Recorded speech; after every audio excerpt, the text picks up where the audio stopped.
Dando sequência, né, a essa semana, a gente está vendo algumas relações termodinâmicas que existem entre a possibilidade de eu medir um potencial elétrico. Né? Então nós vimos um pouco anterior que eu consigo, se eu medir um potencial elétrico, eu consigo saber qual a variação de energia de Gibbs associada àquela célula eletroquímica em estado quiescente, né, numa condição galvânica. E por outro lado, eu consigo determinar ΔH, eu consigo determinar ΔS, e às vezes até ΔCT, né, para conseguir, se tiver uma variação em ΔH no sistema, ou seja, variação da capacidade calorífica no caso, se eu tiver a medida de potencial. Né. Então a gente tem uma relação interessante também, essa aqui deve ser a terceira prancha, terceira, quarta, vou colocar a terceira, aqui que eu estou na dúvida, tá? Na qual a gente sacou o seguinte, ó, ΔG vai ser igual a menos NFE, né? Clássica dos clássicos dos clássicos. Pois bem, a gente viu que ΔG também pode ser correlacionado à expressão, a uma expressão do tipo, a expressão de Gibbs, né? Deixa eu controlar o horário, tá? A expressão de Gibbs, ΔH menos ΔS. Mas tem uma outra também lá escondida, enfurnada em algum lugar, que diz que ΔG vai ser igual a ΔG zero, né, mais RT ln de A.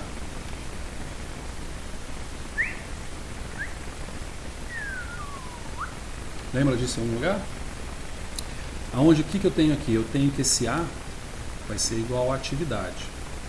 Se a gente partir do pressuposto das quantidades no sistema internacional, essa atividade é uma atividade que é obtida a 1 bar, né, e é uma atividade unitária, que A é igual a 1. A gente não faz logaritmo de atividade, porque a atividade tem uma unidade. Né? Então, na verdade, essa relação aqui não é propriamente assim, essa relação é tal que você tem, por exemplo, uma relação lá, sei lá, vamos colocar reagentes que viram produtos. E lembrando que esses reagentes que viram produtos podem muito bem ser um material que está oxidado e vira um material que está reduzido. Né? E nesse sentido, um material que está oxidado com um material que está reduzido envolve a inserção de elétrons. Inserção entre aspas, tá? Envolve que haja processo redutivo, né, com elétrons. Então, na verdade, esse A ele representa a atividade produz por atividade reagente, tá certo? Atividade produz. Então, como você tem uma unidade aqui qualquer da atividade, essas unidades se cancelam e esse A final acaba sendo um A sem unidade, o que o permite uma operação matemática tal como o logaritmo, tá certo? Bom, então se a gente fizer o que a gente fez naquela outra expressão, né, igualando. Tá gravando? Tá gravando. Igualando, senão já viu, né, se faz isso tudo aí não grava, já aconteceu, não foi uma vez só não. Igualando 1 e 2, eu posso dizer então que o meu ΔG, já vamos igualar direto, né? Eu posso dizer que não, eu posso já fazer o seguinte, não vou igualar 1 e 2 não, vou fazer diferente, quer ver? Ó? Não vou igualar 1 e 2 não, vamos fazer diferente. Eu precisava fazer diferente desse jeito, né? Vou fazer o seguinte,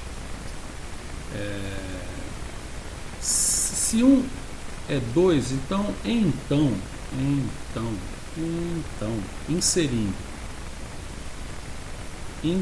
vamos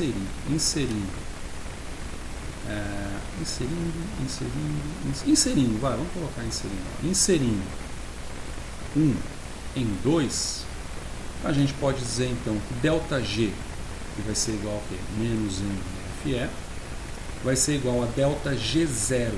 A diferença é só Z0, Z bolinha, sei lá, né? Esse ΔG bolinha, ΔG0 aqui, é a variação de energia de Gibbs em condições padrão, né? 1 bar ppm, atividade unitária, como foi colocado aqui em cima. Então isso quer dizer que a gente pode substituir também e fazer menos N não, né? Menos NFE, e esse E é um E padrão também, correto? Mais RT ln de A, beleza? Bom, o E padrão é o E obtido em condições padrões. No meu experimento de bancada, eu não estou em condição padrão, eu pego essa informação do potencial padrão lá numa tabela. Aliás, eu fiquei de mostrar a tabela, né? Não preparei para isso. Mas também é fácil a gente pegar isso rápido. Bom, nesse sentido, como me interessa o E, eu vou isolar esse E. Tá bom? Então o E, que é o que me interessa, que é o potencial, ele vai ser igual a menos NF sobre, vou colocar aqui direto, né? Menos NF, mais o que? RT Ln de A sobre menos NF. Ok? Então veja que se eu fizer isso aqui, se eu fizer isso daqui,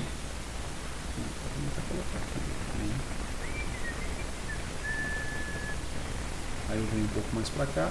Se eu fizer isso daqui, eu tenho então que o meu potencial medido, veja, aqui eu vou cortar, né? Corta. Esse potencial medido vai ser o potencial padrão. Como eu tenho menos aqui no denominador, então o potencial padrão menos RT Ln de A. RT sobre NF Ln de A. Isso te lembra alguma coisa?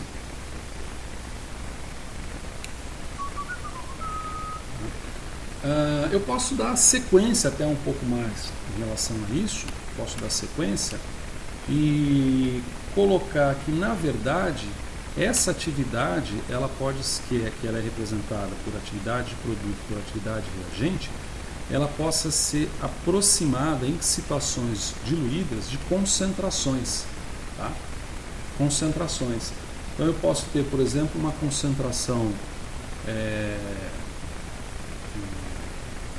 Eu estou vendo aqui, papão. Eu posso ter, por exemplo, uma concentração de produto e uma concentração de reagente. E nesse sentido, em vez de eu chamar de atividade, porque isso aqui ele pode aproximar em situação diluída, né? Soluções muito diluídas. Esse negócio de soluções diluídas é um pecado, porque uma das coisas que você vê em alguns livros é assim, solução diluída está abaixo de 10 milimolar, então está abaixo de 1 milimolar. Mas isso aí depende muito. Vamos colocar isso aqui como sendo o quê? Esse aqui é um quociente, que é um quociente medido quociente. Ixi, não tô sabendo nem escrever, cara. Quociente. Que é algo que você mede experimentalmente, né? A razão, se você consegue determinar, quantificar produto e quantificar reagente, então você tem, ou seja, se você consegue quantificar material reduzido e material oxidado, então você tem, por titulação, por exemplo, potenciômetro, titulação redox, você consegue esse Q. Então eu posso dizer dessa infinita divagação que o potencial vai ser igual ao potencial padrão menos RT Ln desse Q aqui sobre NF. Legal, né? Isso aqui, cara, e mesmo aquela de cima, é a famosa equação de Nernst. A famosa equação de Nernst, que a gente vai continuar vendo por aí. Nernst é um cara que nasceu na Prússia. Esse cara nasceu na Prússia, cara.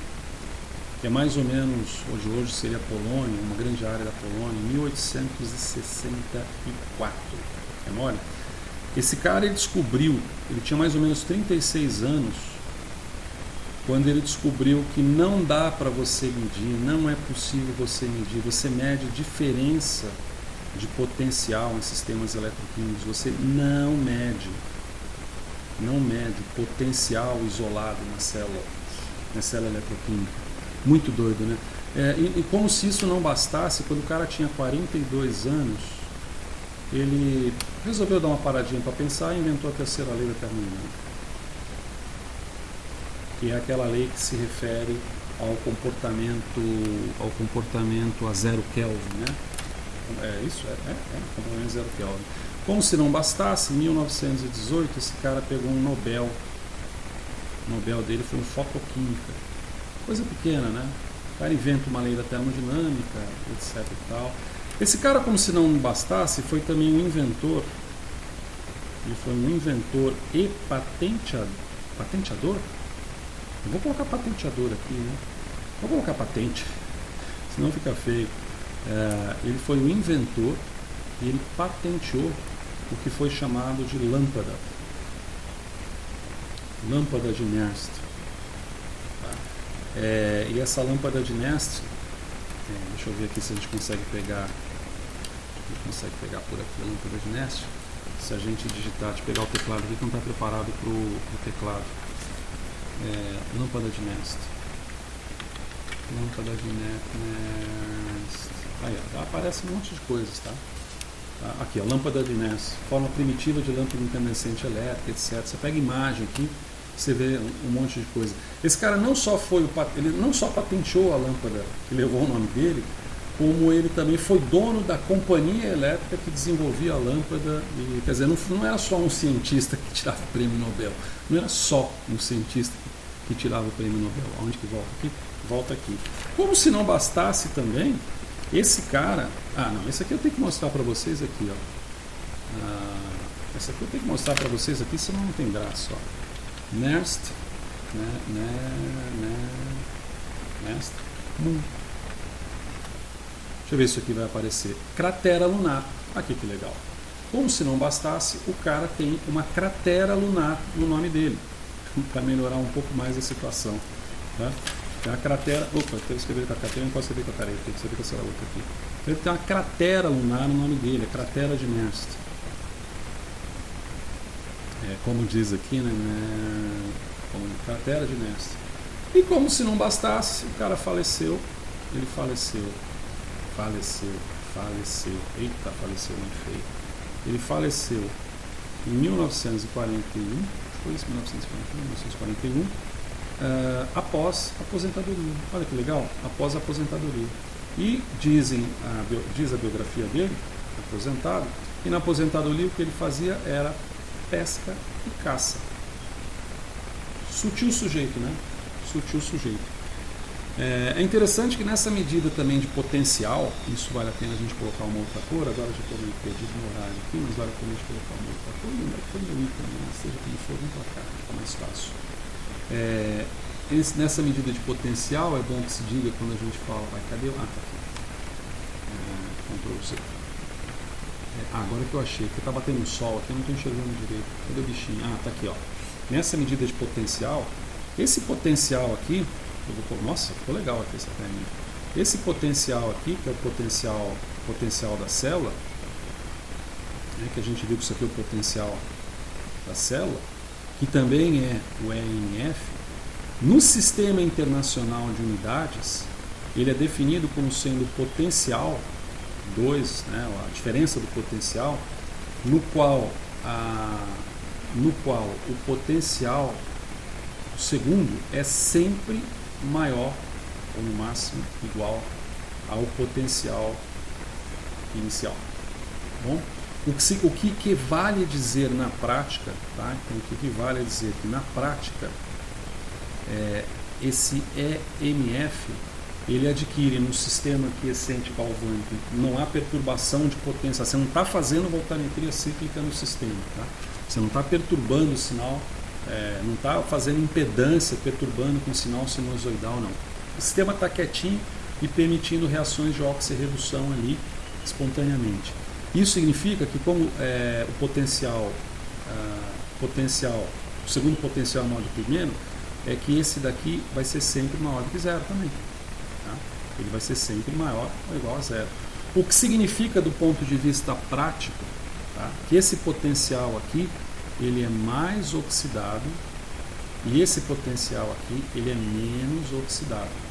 Ou, se você quiser colocar uma outra corzinha para referenciar, esse aqui é mais positivo e esse aqui é menos positivo. Tá bem? Para fazer cumprir as convenções do sistema internacional. Então a diferença de potencial ela está sendo medida dessa forma. Tanto é assim, né? A gente sabe que tanto é assim. Vamos botar um círculo aqui, né? Tanto é assim, já está no final. Não vou botar círculo não, porque não estou nem enxergando aqui. Fazer amarelo pelo menos eu enxergo, amarelo dá para a gente ver. Tanto é assim, portanto, quando você fala que ΔG vai ser igual a menos MFE, isso aqui é um processo espontâneo. Né? Isso aqui é um processo espontâneo. Por que é um processo espontâneo? Por quê? Porque essa expressão para dar negativo, ou seja, para o ΔG ser negativo e, portanto, espontâneo, necessariamente tem que ser um valor positivo. Tá certo? Então, aí mais uma... Nossa, não teve nem título esse daqui, né? Acabei não colocando o título. Vamos colocar um título aqui. Equação... vamos botar o nome do cara, né?